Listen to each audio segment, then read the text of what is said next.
This channel does not promote any violent, harmful, or illegal activities. All content provided by this channel is meant for an educational purpose only. দেখুন, জুলাই আন্দোলনের অন্যতম মুখ হাদি, তার মৃত্যুর পর তার ভাই গতকাল কি দাবি করলেন যে ইউনূস প্রশাসনের নীল নকশাতেই তার ভাইকে খুন করা হয়েছে।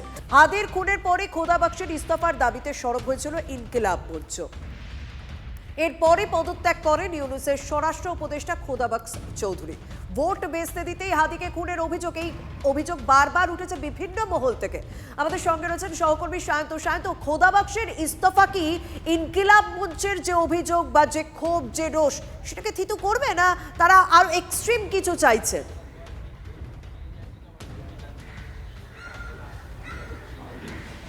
দেখো, শুধু ইনকিলাব মঞ্চের দাবি অনুযায়ী বা তাদের যে প্রতিবাদ দেখাচ্ছিল সেই অনুযায়ী যে খোদা বখশ চৌধুরী পদত্যাগ করেছে তা কিন্তু নয়।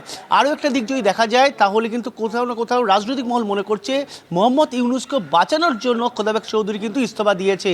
কারণ উসমান হাদির দাদা অভিযোগ করেছিল যে মোহাম্মদ ইউনূস তার ভাইয়ের খুনের ঘটনায় প্রত্যক্ষ পরোক্ষভাবে জড়িয়ে, এবং সেই ঘটনায় কিন্তু এই খোদা বখশ চৌধুরীর নাম উঠে আসে।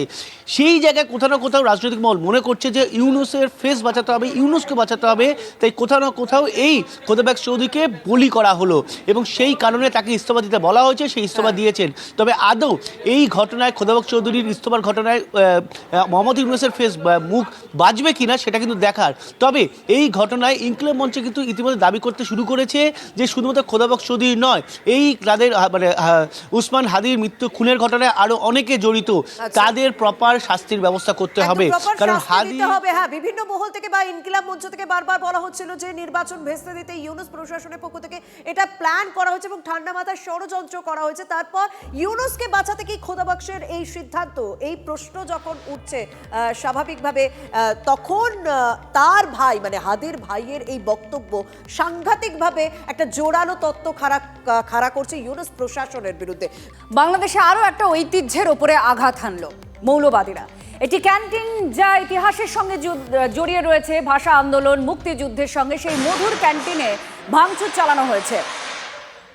সায়ন্ত আমাদের প্রতিনিধি আমাদের সঙ্গে রয়েছেন। সায়ন্ত, আমরা দেখলাম এই ছবি, একদিকে নজরুল ইসলামের বিদ্রোহী রণক্লান্ত আওড়াচ্ছেন, অন্যদিকে ধর্মীয় স্লোগান দিচ্ছেন, আর তার মধ্যে এই ভাঙচুর করছেন, যেটা ঐতিহ্যের সঙ্গে জড়িয়ে রয়েছে। এর পেছনে কারা আছে?